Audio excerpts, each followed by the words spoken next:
Welcome to Brown Bag and Blossoms.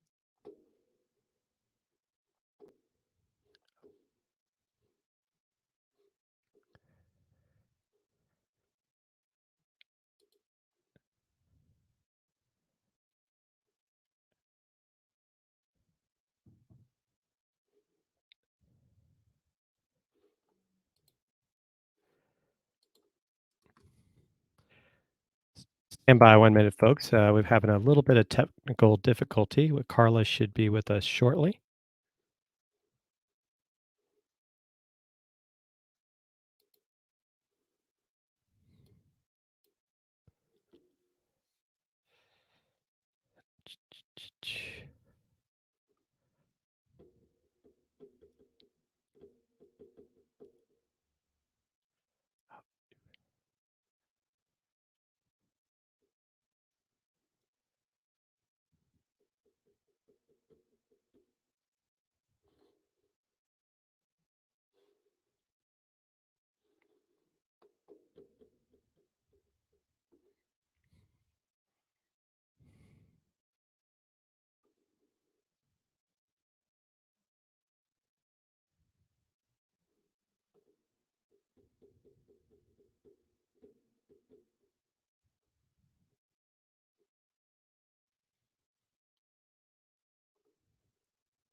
Welcome to Visit Alexandria's 2021 Brown Bag and Blossoms webinar.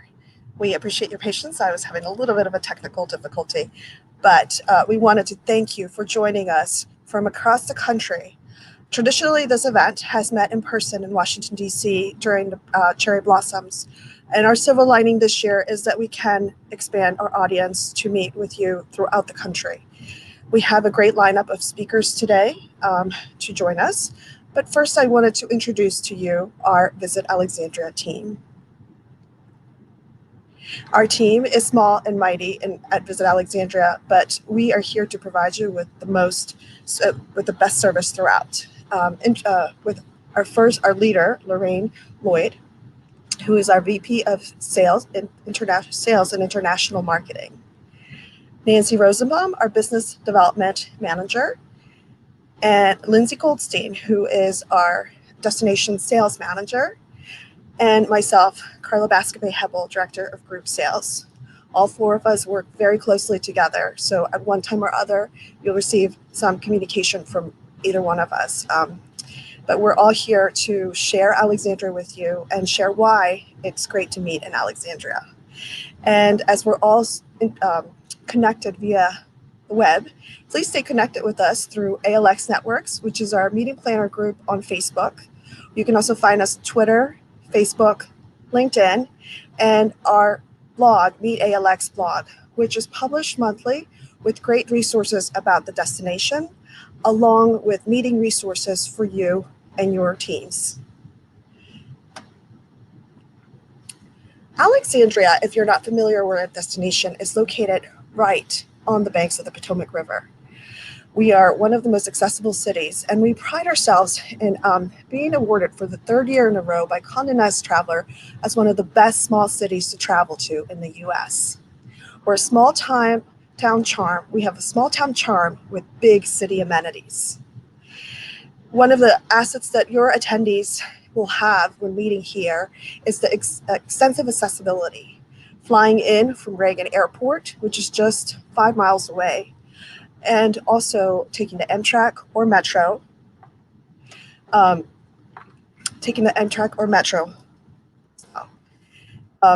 You also have lots of walkability in Alexandria with our 1 mile street to King Street, leading to the waterfront, the revived waterfront.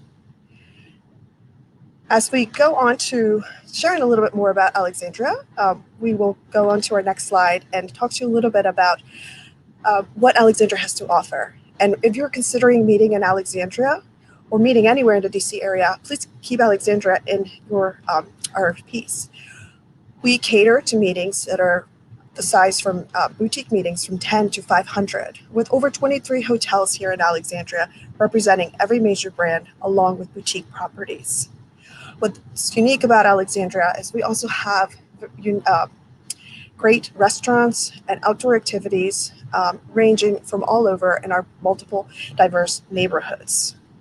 Our team will work with you to provide customized group activities with a great extension of outdoor activities for your teams to enjoy. And one of the things that every single one of our members in Alexandria will provide is flexibility and convenience to work with all your needs. Over the last year, we've also increased our options with hybrid meetings. You'll find that our hotels have really great flexible packages for your hybrid meetings. So you can provide Alexandria to your meetings in person or virtually. And one of our secret tools here in Alexandria is all the meeting resources that your teams will have. Our destination experts will always provide free expert advice about the destination, along with an extensive marketing toolkit for you to plan your meeting with virtual tours and experiences. If you're thinking about visiting Alexandria, join us for a virtual tour or take advantage of one of the team experiences we can provide for one of your events. Just as you're planning your meeting, there's also an extensive destination checklist on our website and a comprehensive meeting and COVID resources page that is continuously updated. What really brings Alexandria together is also the community sense in the city. And ALX Promise is one of the products of the last year. Through the ALX Promise, our members, businesses, and community are committed to the safety and responsibility for you to meet in Alexandria. As we continue to go into meetings, in-person meetings, I also encourage you to consider checking out our leadership collection. Today, our webinar is about leadership, and the leadership collection at Alexandria is a collection of 3 nationally recognized institutes featuring the George Washington Leadership Institute, Building Momentum, and one of our guest speakers today, the McChrystal Group, which we will hear about shortly. And without further ado, I'd like to introduce our first speaker today, David Gillian, partner at the McChrystal Group. David leads and manages McChrystal Group's European office. He provides services to the UK and European global markets across the full suite of McChrystal offerings. He is, without further ado, David, I'm going to pass the floor on to you for you to tell us a little bit about what you're sharing with us today. Okay, thanks very much, Carla. And ladies and gentlemen, wherever you may be, great to spend some time with you this afternoon. I'll be with you for about the next 10 or 15 minutes, giving you a few ideas to think about around the idea of leadership. As Carla mentioned, partner in the McChrystal Group, and I run our London office, although I do live here in the wonderful old town, Alexandria. And thankfully, one good thing out of COVID, it's saved me one or two commutes a month across the Atlantic. So I've been working from home for the past 12 months, but good to be here today. McChrystal Group itself, we're a consulting company founded 10 years ago by retired General Stan McChrystal, who many of you may have heard of. And we help organizations improve their performance, both through specific implementation work we do, but also fundamentally through leadership. And it's that topic which I'm going to speak to you about today. So moving on to the first slide, as you'll hear from me briefly and then from Darren later on, a particular focus we've been given is to help people think about operating and leading in the new now, however you wish to describe that, however you are experiencing that. Many people, as we're finding in our work, are talking much more about returning to work in a hybrid environment. What does that mean? And most importantly, how do you engage with that as a leader? How do you help your teams move into that space? Which in many respects can sound simple, but actually if you don't approach it properly, it can actually be more complex than in the working from home environment. So hopefully in the next 10 minutes or so, I'll give you a few thoughts and ideas about how you may approach that with your teams. One area which we've been asked to focus on is aligning your organization. And I'll talk you through in the next slide a very short parable that emphasizes the importance of alignment. So if we go to the next slide, thanks, Jim. You'll see a blank one to begin with. Now I'll talk to you about the parable of the three stonecutters. Story comes from the early 17th century. Many of you may have heard it, but an architect was walking along to survey his site in London, and he came across three stonecutters. The first one was chipping away at his stone and not really being enthused by what he was doing. And the architect asked him, "What are you doing?" He says, I'm just cutting this stone." And he came along to the second stonecutter, who was equally not as enthused by his work, and said, "What are you doing?" And he said, "Well, I'm earning 3 shillings and 6pence a day." You go, "Okay." And he came to the third stonecutter and said, "What are you doing?" And if you go to the next build, thanks, Jim, he's replied, "I'm building a cathedral." And the architect was actually Sir Christopher Wren, building St. Paul's Cathedral in London. And really, this captures, as you'll see with the title of this slide, alignment is all about, hit one more slide, thanks, Jim.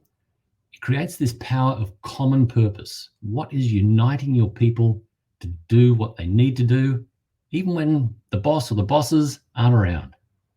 Common purpose provides the why to what you do. And in that simple parable, the person who could see the larger picture was far more connected to his work and able to enjoy the opportunities in front of them.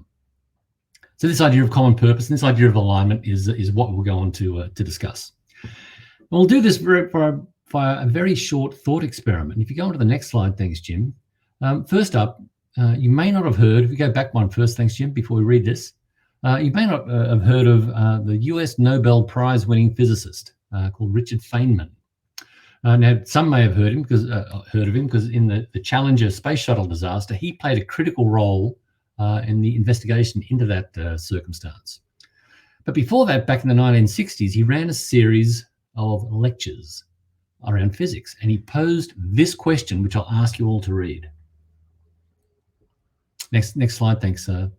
Yeah, built one more tab, thanks, Jim.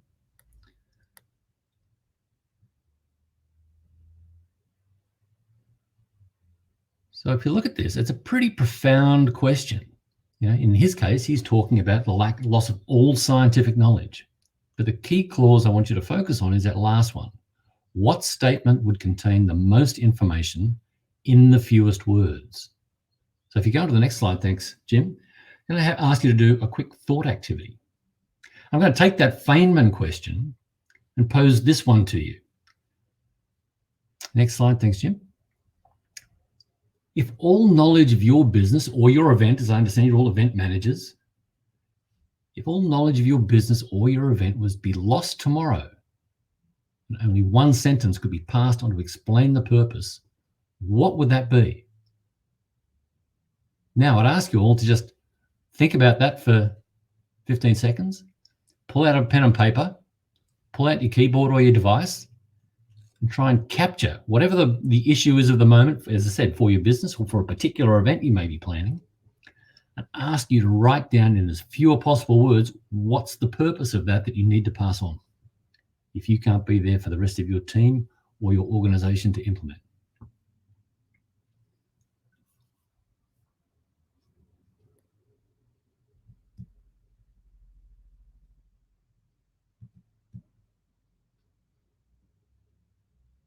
As you're writing it, either come up in comments or just come up on voice if you can, and just write down, how easy was that for you to do? Is it straightforward? Did you really have to stop and think hard about what that language would be that you would use? Did you cross words out and try again? Did you start with a couple of sentences and wind it back? Times I've done this, from my perspective, it can be quite simple because we all know our jobs. We all think we're across the issues of what we're trying to achieve in our business or a particular activity, and we can generally capture it pretty quickly. And Nancy wrote at the bottom there, she thought everything was in CRM, and it could be. But here's the thing. It might be simple for me if I'm trying in your shoes and trying to pass on simple information about an event. But the real test when it comes to asking whether your organization is properly aligned, does it have that sense of common purpose? The next question, if you go forward, Jim, what would be the response of your team 1 layer down? Or in a larger organization, 2 layers down, 3 layers down, whatever it might be. How clearly do those others in your team know what the purpose is of what you're doing? And if they don't, that's a key indicator of an organization potentially being misaligned. So people will be working hard, they might not be connected. They might be like the first stonecutter, bored with what they do, not knowing why they're doing what they're doing. And particularly in this hybrid environment, the necessity of aligning your organization becomes critical when you're separated, when you can't just reach across, look across the office and call to someone else, where you don't have those corridor conversations. Being able to articulate why you are doing what you're doing is fundamental. So go on to the next slide. Thanks, Jim. And the reason we focus on alignment is because it's a key part of this idea of resilience. And as we're finding in this new now, a lot of organizations are starting to ask, how can we become more resilient? Either for the near term, as we hopefully move through the pandemic and start to come out the other side, or as we prepare ourselves for the next pandemic, or the next big ship cutting our supply chain in the Suez Canal, or whatever it might be that impacts our business. How do we become more resilient? And this idea of being able to absorb stress, recover your critical functions, and importantly, to thrive in those circumstances is drawn back to this idea of, are you aligned? That's the start point. Many other things need to happen, but this is the first thing you need to consider in detail. So what is resilience? And there's 3 key areas that we identify. If we go on to the next slide, thanks, Jim. The first one is you need to ensure stability and common purpose. This idea of common purpose is a fundamental element of this idea of stability. You then have to understand what are the critical behaviors that you as a leader in particular need to be demonstrating to your team to enhance that stability. And then you've got to have compelling communications that you can pass the message to your team wherever they may be, in the office, remote, in this hybrid world of a bit of both. Communications is essential to ensuring stability. The next bill will tell you the next component of this model, which is enabling connection. And that's a mix of both process as well as behavior. Do you have the right meeting cadence? Do you have the right people in the meetings? Do you have the right number of meetings? And oftentimes there may be too many. And by redesigning a key one, that might be sufficient to enable people to get on and do their jobs. But it's about sharing that information. And the behaviors come down to, do you actually understand whether within your network, do you know your network? Are you connecting with the right people? Do you spend the time to map the network and then look at that from a point of view of, am I being transparent, or do I just think I'm being transparent? So those behaviors become critical. And then that leads into the final part, which is enhancing the agility of your organization. If we go to the final build, thanks, Jim. Yeah, and this is based on, do you understand your environment? And do your team understand the environment in which they're working? What are the threats and opportunities that exist out there? What are your strengths and weaknesses in that SWOT analysis model? Are you enabling your teams to experiment? Accept the fact that failure might happen, but as long as you fail quickly and learn lessons and don't repeat them, you'll become much faster. And what that does, it actually empowers your people to act quickly. So this model reflects a stable organization that is well connected and is empowering its people to move quickly in the right direction. Because in any circumstance such as the ones we've existed in the last 12 months and potentially into the future, if you wait in a hybrid environment for someone to tell your team what to do, you'll be waiting a long time. You have to enable your team to work in this almost separate or individualized environment. That starts very much with this idea of aligning your team on the purpose of your organization. The next slide, thanks. There's a takeaway activity, which I'll send Carla this worksheet, which really captures what I just spoke to, particularly that Feynman exercise. There's a top box there, and challenges you to write down what your purpose is as succinctly as you can, and then map that against that quad chart to then help you position how well aligned your organization is. Quite simple, but as we find in our work, very, very powerful. So with that, that's enough talking from me. I'm open to any questions, either in the chat channel or on voice. Please, over to you. Great. Thank you, David.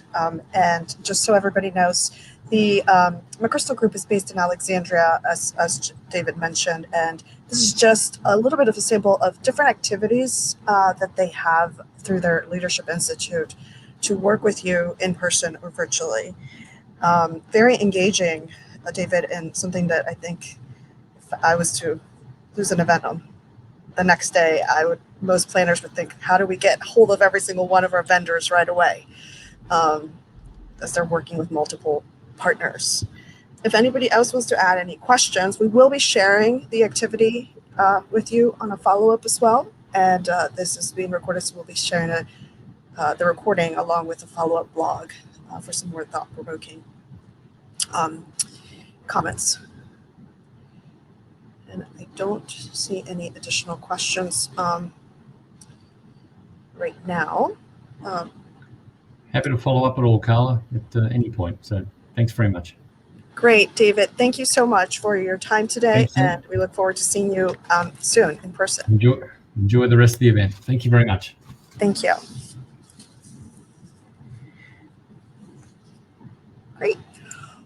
Well, I do want to also, at this time, introduce our speaker, our next speaker, who is Darren K Roberts. And if you attended PCMA earlier this year, you may have had the pleasure to hear him, because that was the first time I was introduced to Darren. Darren is a former NFL coach who serves as a founding director of the Center for Sports Leadership and Innovation at the University of Texas. You can find him if you follow him through LinkedIn, because he does definitely send you some great nuggets of knowledge each week. And rather than going through his whole bio, I thought I'd give you a little taste of Darren through his own, one of his videos introducing himself. And Darren's going to go into just a little bit more into what the webinar is today and leadership in the now and how things are evolving for you in your worlds. So Jim, if you wouldn't mind kicking off that with the video. Coach Darren K Roberts went from Harvard Law to the NFL by the grace of God, good old-fashioned grit. Out here in Honolulu, man, came on here to talk to some students, some coaches over at Punahou. I'm making my last speech. I get an email. It's from the Texas Board of Law Examiners. Your scores are in. Tick, tick, tick, tick, tick, tick, tick, tick, tick. And then, boom, you didn't pass. I felt like Bruce Lee came through and like windmilled into my stomach and my gut. I literally sit in my bed for an hour looking at this inbox like, man, maybe I'm not smart enough. Did I study the right way? Did I spend enough time? Hey, I had all kinds of doubts and insecurities when I got the score back. It finally just hit me. Most people didn't pass, and I guarantee you a lot of people are saying, you know what? Maybe being a lawyer is not for me. Hey, I don't even want to practice, but here's the thing. I'm not going to let that test beat me. All this stuff I preach, risk everything. Get outside of your comfort zone. No struggle, no progress. Don't think outside the box, burn the box. I got to put all that stuff now into practice. And that's what's hard, because it's a lot easier to talk the walk instead of actually walking the walk. I passed it on take 2. You know, maybe you didn't get the promotion that you thought you deserved. Maybe you didn't get into the college you wanted to get into. Maybe you didn't get that job that you wanted. Maybe it's the second try, maybe it's the third try. Just stay on the journey. No matter where you are in the process, just keep going. If you stop, you won't make it. Just be encouraged that you have an experience, get the data from it, and go on to the next one. The only thing the first attempt is doing is building up the narrative and building the story. Don't worry about the fact that everyone around you thinks it all figured out. Trust me, everybody is as lost as you are. Quiet all the chatter and focus on your work. And stay in the deep end, right?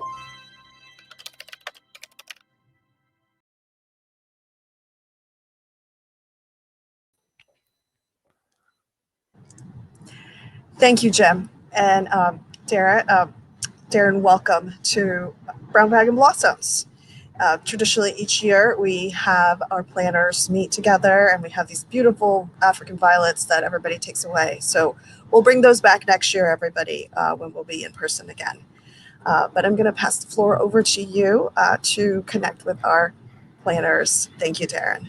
Thank you so much, Carla. You know, first things first. Listen, I see that the comment board's hot. We've got Nancy and Blanche and Alan and Lindsay, and people are jumping in. I have done 400 talks over the course of my life. I have done 59 talks during COVID. I teach 400 students at the University of Texas each semester. So I want you to engage. I can't see you. You can see me. You can see my cacti and my jade plant in the back. But I want you to be thinking about questions, because I'm going to say a few things. I'm going to talk about my background, tell you, I'm going to start at Genesis and tell you how I got to 2021. And then we're going to talk and think through this next phase of our lives. What does it mean for your business? What are some ways you can stay ahead? How do you innovate? How do you listen to the intel that your team members are sharing with you and then craft a strategy to move forward? So first thing I want to say is this. I coached for 7 years in the NFL and college. I coached for West Virginia for 2 of those years. And my recruiting area was the DMV, all right, DC, Maryland, and Virginia. So I can remember stopping by Hayfield and Thomas Jefferson and recruiting players to come to Morgantown, West Virginia. Also, my first job out of college was with Joe Lieberman. I worked in the Senate for 2 years, 01 and 02. Lived in Columbia Heights off the Green Stop in DC. So I am familiar with your space where you are. I miss the cherry blossoms. Let me start back at Genesis and tell you that I'm a 5th generation East Texan, born and raised in a small town called Mount Pleasant. Wanted to be governor of Texas. I come to the University of Texas as a freshman in 1997. And my hometown at the time, Mount Pleasant, had 12,291 people. The University of Texas in 1997, the total enrollment 50,500. So I can hear you folks pulling out your calculators and iPhones. 4x. The student body at the University of Texas was 4 times the size of my hometown. On a Saturday, Daron K Royal Memorial Stadium, you could fit 8 Mount Pleasants inside of the seats of the football stadium. Needless to say, I was a bit lost, but I found my way. I become student body president. So at that time in my life, I was on a very linear, if A then B, if B then C type of roadmap, right? You start to think that things just line up the way that you planned them. So I applied to Harvard Law School. That was the next plot on the map. And I don't get accepted. I don't get rejected. What is in the middle? Somebody type this into the chat box. You apply somewhere, you don't get accepted. You don't get rejected. It's the purgatory of applications. And it's also known as, who's got it for me? Who's got the answer? I'm not letting you off the hook. What's in the middle? You don't get accepted. You don't get rejected. Anyone know? Bueller. Here we go. They're rolling in. Lucy, Alan, Jane, Leslie, Lindsay, Sarah, Nick, Sharita. The dreaded wait list. I'll paraphrase the letter in the interest of time. Dear Darren, we like you. Unfortunately, we like more people more than you. In the highly unlikely event that all of those individuals turn us down, then we may reach back out to you. Love, Joyce P. Curl, Dean of Admissions, Harvard Law School. All right, I was distraught. I go to DC, I work for 2 years. I reapply to Harvard Law School 4 years in a row. Get waitlisted 4 years in a row. I finally get in. I'm going through law school. I do what law students do. You live in the library, you read books, you hit repeat. The summer before my last year of law school, a buddy of mine from Mount Pleasant High School, who was a football coach, calls me up and he says, "Hey, Darren, I'm going to go work the Steve Spurrier football camp at the University of South Carolina. I mean, it'd be great for us to reconnect. Why don't you come with me? Let's just take a ride, a little road trip, and let's just go out there and hang out." So we get to this camp, and I'm sitting in the back of the room. The coach walks out, and he says, "Listen, guys, one of our volunteer coaches didn't show up. Can anyone fill in for him?"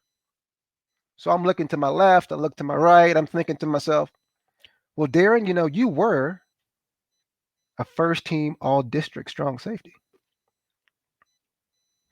And you did play in the state of Texas, so I'm sure you could coach, right? So I'll raise my hand.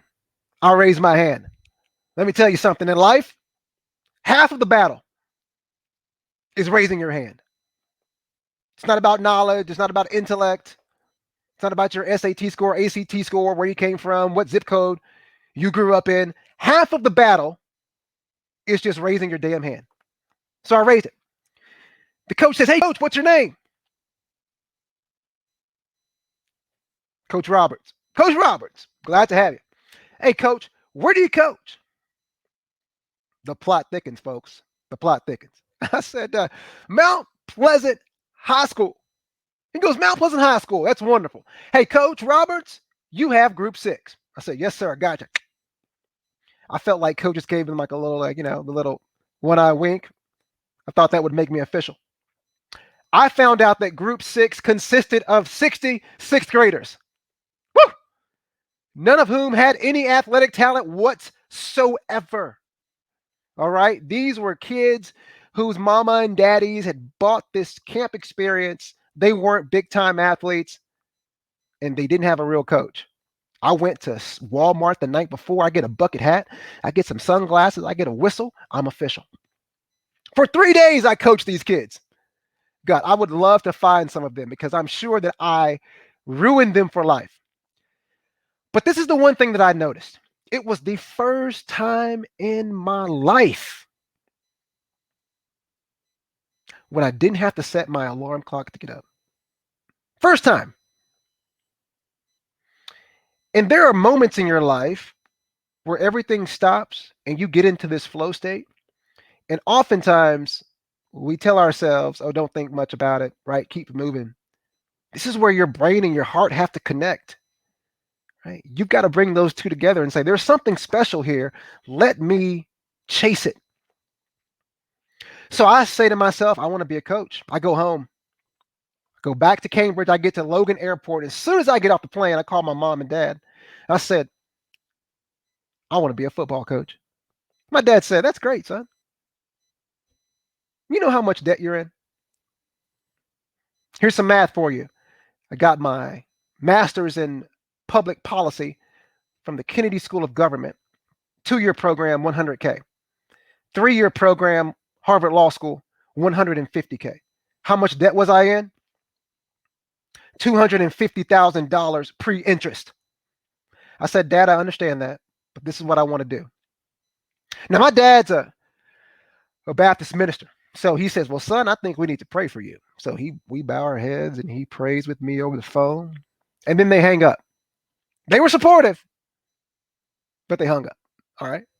So I write a letter to every team in the NFL. I said, look, I'm going to graduate from law school. I'm not that crazy. I'm going to graduate, but I'm going to write a letter to every team in the NFL and ask for a training camp internship. How many teams? This is where you're going to get active, whether you're on YouTube, Facebook, wherever you may be. Some of you folks may still have MySpace accounts. We don't judge you. How many teams are there in the National Football League? Type the number in. Let's fill it. Let's see. Don't be afraid. Don't be afraid. It's okay if you're wrong. I know you only probably care about one team. How many are there? How many teams are there in the National Football League? I'll wait. I don't have anywhere to be. Okay, we've got 20 something. We've got some folks hedging. We got 30, 33, 32, 46. And the answer is 32. 32. Shout out to Danielle, Vicky, Leslie. 32. So I get 31 rejections.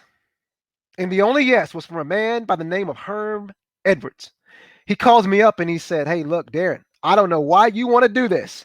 Got no clue. But I've got a job for you. And when I say job, I mean you're going to work, but you're not going to get paid. No benefits, no pay, 18-hour days. You're going to be our intern. So I'll go to Kansas City, Missouri. For 6 months, I sleep in Arrowhead Stadium on a twin blow-up mattress that I bought at Academy. And anything they needed done. Pick up people from the airport. Take people to the airport. Pick up sandwiches. Take girlfriends to the airport. Wash clothes. Stack drawers. All the things that I had to do from 5 a.m. to midnight. At the end of the season, Herm hired me on as a full-time coach. That's how I got started. 7 years. 2 years with the Kansas City Chiefs. 2 years with the Detroit Lions. 2 years with the West Virginia Mountaineers. And the last year with America's team. You know who it is. America's team. The Cleveland Browns. I got you. The Cleveland Browns. The Cleveland Browns. The Cleveland Browns. All right, we went 4-12. We were all fired the day after the last game of the season. I came back to the University of Texas. And I'll tell you why I stopped coaching. The day I was fired, my son walks in. He was 3 at the time. And he walked in and he said, you eat breakfast? So I was scrambling eggs and he's looking at me. He's like, you eat breakfast? And so, look, I did what any good father would do on the day that he's been fired. I ignored the kid and just kept scrambling. All right? Persistent fellow. Persistent. David talked about resilience. Darren Roberts, resilient fellow. Comes back. You eat breakfast? So I turned to my wife and I said, what is Dylan talking about? Now, my wife grew up on a farm in Kansas. Never one to pull punches. And she says to me, Darren, when was the last time you had breakfast with Dylan? I'm going to let that sink in for a moment. When was the last time that you had breakfast with Dylan.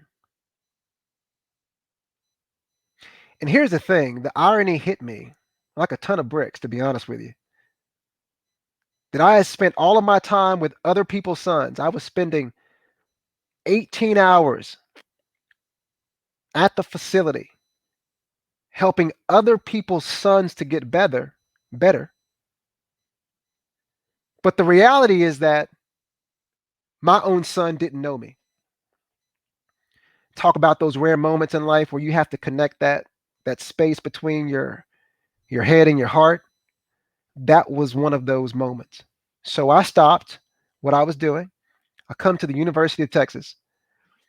I teach leadership and innovation courses. I lead the Center for Sports Leadership and Innovation, which is an institute that I created in 2014. Every freshman athlete takes a class from me on leadership and financial management. And then we help our professional athletes who are retiring out of their respective leagues transition back into civilian life, which is what we call it. Let's talk about you and your business. I've got 3 points. The first thing I'm going to say is, look, the new normal is a myth. The new normal is a myth. It's a myth. There is no new normal. I hate to rain on your parades. This post-pandemic life that we're walking into will not resemble the life that we had before March of 2020. Get used to it. And the sooner that you can come to that realization, because this first level of strategy development and making progress, right? The first step is honesty, brute honesty. We're not going back. We're not going back. And that's okay. The real question is, how do you succeed? How do you position your team to succeed in the new space that we're walking into? And the second point I have is you need to get on the dance floor. So this is what I'm going to say. Look, I've given 400 to 500 talks in my life, 3 continents.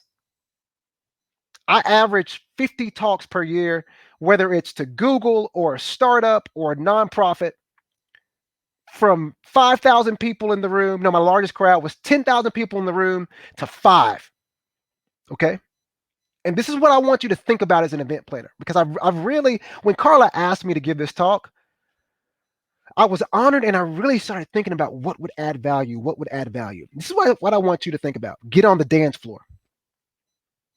This is the time for you to gather the data and the input from people on your team and from your clients, the people you work with, to find the solution that people want to see this year. So I've had event planners tell me, when we moved to virtual, I thought the business was over. I thought it wasn't coming back. It's kind of like the death notice that they put on New York and Los Angeles and San Francisco. People were saying these cities won't come back. They're coming back. Your space is back, but you have to be creative in creating this thing, this new thing and what it looks like. You have to be very vigilant in making this new reality. So this is what I want you to find out. You need to find out from your clients, look, in a world where there will be some in-person events, what are the best elements of the virtual world that you want to keep?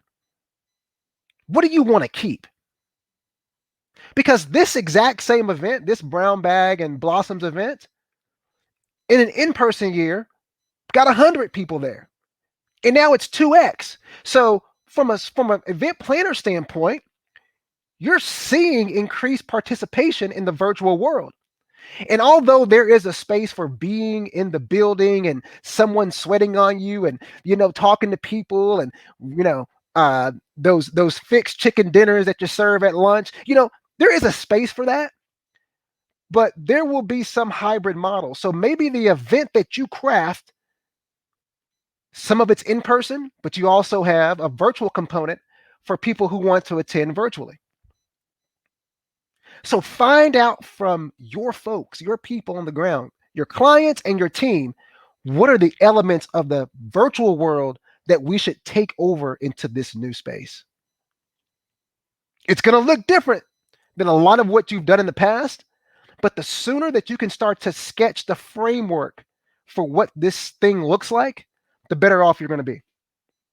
The better off you're going to be. As you're getting on the dance floor and you're getting data and you're getting feedback from people, I want you to remember this. Stay humble.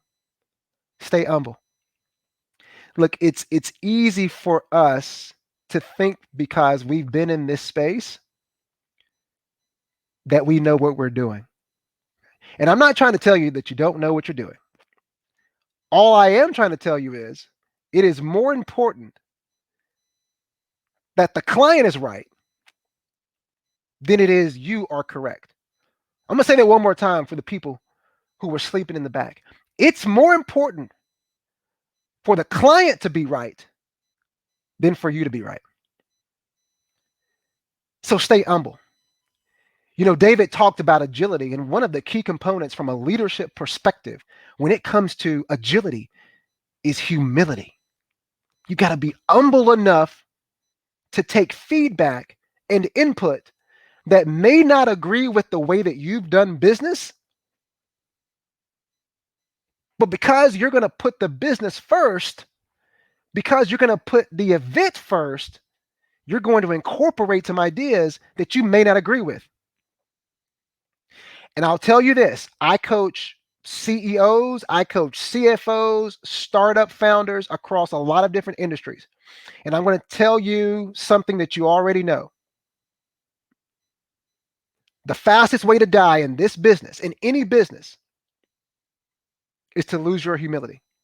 I don't care what the spreadsheets say. I don't care how good the product is. Once you lose your humility is the drawbridge to accepting feedback. When you're able to accept feedback, you get better. All right, one thing I learned from being an NFL coach, you know, elite people want to be coached. Had a guy, Calvin Johnson, on our team. Calvin Johnson on the Detroit Lions. They call him Megatron. 6'5", 238 pounds. Ran a 4.3 40. For those of you who don't know what the hell I'm talking about, he was fast. Big and fast and strong. If Calvin Johnson showed up on the day of the game without any practice, he was still the best player on the field. But you know what was curious and strange and odd and different about Calvin Johnson? He desperately wanted to be coached. Tom Brady said this. He goes, I want to be coached. Why? Why do elite performers want to be coached? Because they understand that there are people who can see you and can see what you're doing. They can see things you can't see. Why? Because you're too busy doing them. You're too busy leading. So accept the feedback. And the last thing I'm going to say on this, get on the dance floor. Give your clients options. There's going to be a hybrid option. There's going to be an all in-person option. There's going to be an all virtual option. Get creative. Get creative. Get imaginative. Right? What would it look like to have some of your speakers speak to your event virtually and some to be there in the flesh? Right? What would it look like to have a breakout virtually that was teed up from a speech that was in person by someone else? There are a lot of interesting combinations that I think will emerge from the people who are humble and who are courageous. Last thing I'm going to say is stay in the deep end. Stay in the deep end. Stay in the deep end. Stay in the deep end. Stay in the deep end. It's going to be scary. You're going to make mistakes. There are going to be some events that you thought were going to just blow people out of the water. And when those surveys come back in, you'll get crickets. There are going to be some events that you are scared as all get out, as they say down in Texas. You are just so nervous and anxious the night before because you just know it won't go well. And people will tell you that it was one of the best events that they have ever been to. I want you to ride those highs and lows. I want you to take the wins and keep leveling up. When you find something that works, take it to the next level. This model works. This hybrid model that you play around with, the people love it.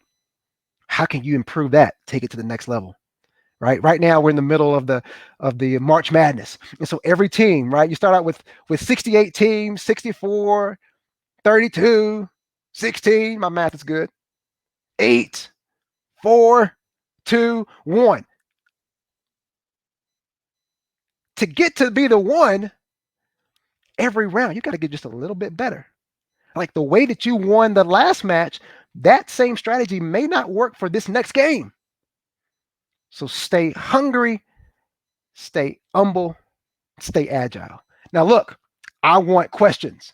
I want questions. And also, one thing I'm going to do is this. I am going to paste into we have a little private chat here. Don't be too, I know you're resentful. We got a private chat back on the back end. I just posted a link. I'm going to have Jim post this link into the comments. You can enter in your information, your name, your email. It's going to sign you up for my weekly life letter. It's not a newsletter. It's a life letter.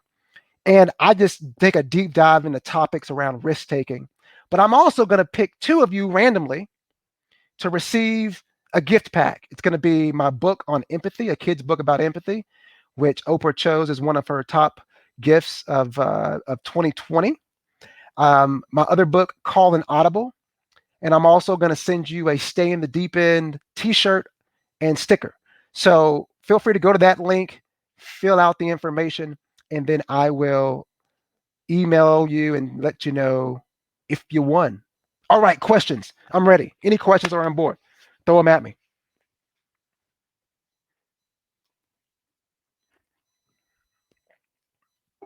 And I'm not letting you off the hook. You throw them in there. While we're waiting for those people, the first person to ask that question, my email address is coachdkr@coachdkr.com. coachdkr@coachdkr.com. So if any of you want to reach out to me about events that I can add value to, if you just want to talk through and think through some of the things that you're kind of considering in 2021, it's going to be a blowout year. I get my second vaccine by the grace of God this Friday. And so I will be back on planes starting May 1, and I'm excited. I would love to talk with you and help add value to this journey. All right, questions.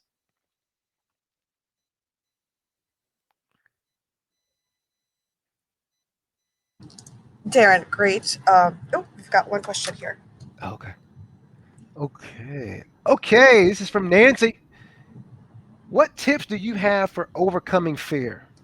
What tips do you have for overcoming fear? Thank you, Nancy. Here's the first thing about overcoming fear. I teach classes on rejection. Actually, my research focus here at the University of Texas, I run experiments around rejection.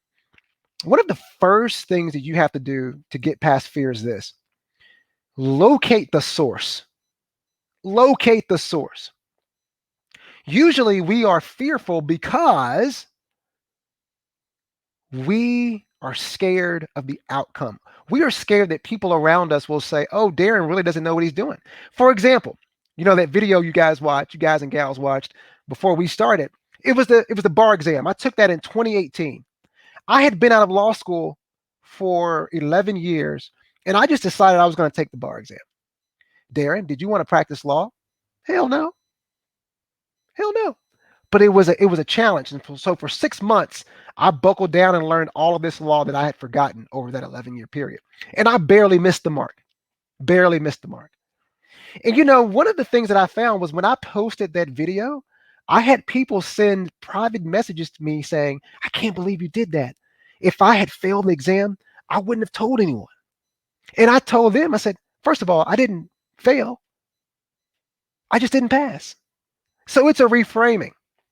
Right. So first, acknowledge the fact that and I'm in this boat with you, we are fearful of other people seeing us fall short. Seeing us fall short. So what's part 2? Part 2 is to recognize this. You can't win if you don't compete. You can't win if you don't compete. So I always ask myself this: in 30 years, 40 years, I'm 42. And let's say that I am blessed by God to live the full length of my life expectancy, and that's 82.5 years. 40 years from now, on my deathbed, what will I regret the most?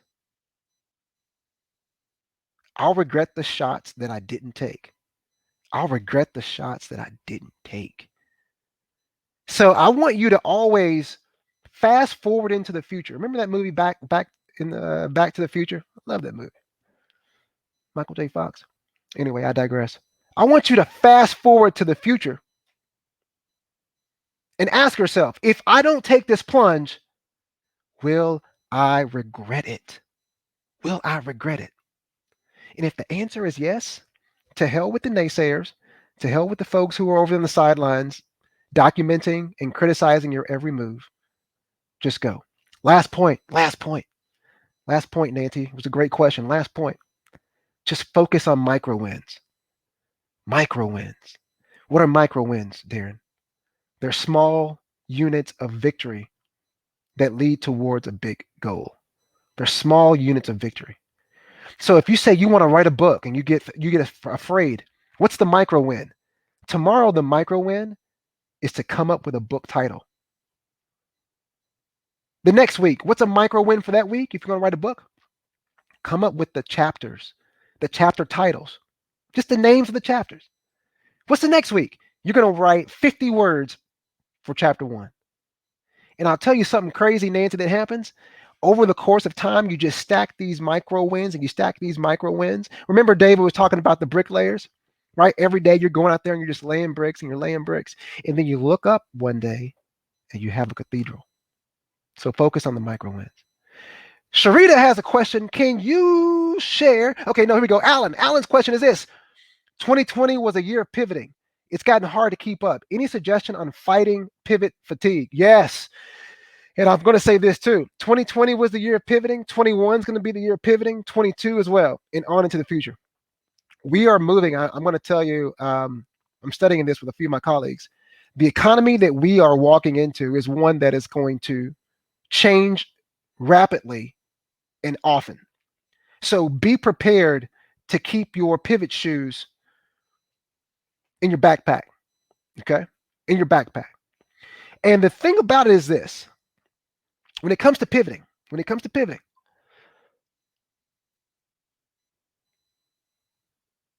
you only have the energy to pivot if you take care of your own space. And this is what I mean.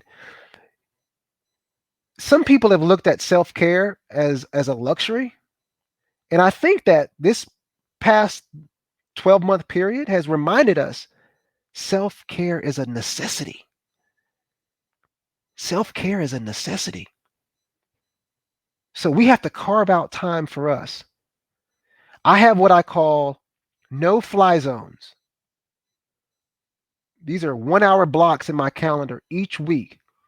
No Zooms, no phone calls, no Slacks.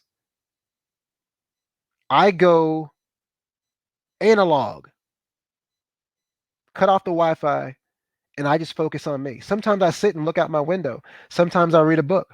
Sometimes I read an old school newspaper in print. You've got to take care of yourself, because if you don't have that energy, none of your pivots will work. So take care of you. And this is one thing I want to say when it comes to self-care. Be where your feet are. Say that one more time, Coach Roberts. Somebody was asleep in the front row. Be where your feet are. Be where your feet are. So when I go home, and my wife and I have 5 kids, ages 10 to 3, we love them. They're healthy, incredible humans. But when I go home, I leave my phone in the car until they go to bed. I take a deep breath before I walk in, and I say, whatever these kids are into, whatever my wife wants to do, we're going to do it until these kids go to sleep. I want to be where my feet are. Be where your feet are. And sometimes the barrier to being present is this thing. So be where your feet are. Next question. Can you share tips on how to increase emotional intelligence? Ooh, You know, emotional intelligence, it's a jam-packed term because there are a lot of components to emotional intelligence, empathy and vulnerability.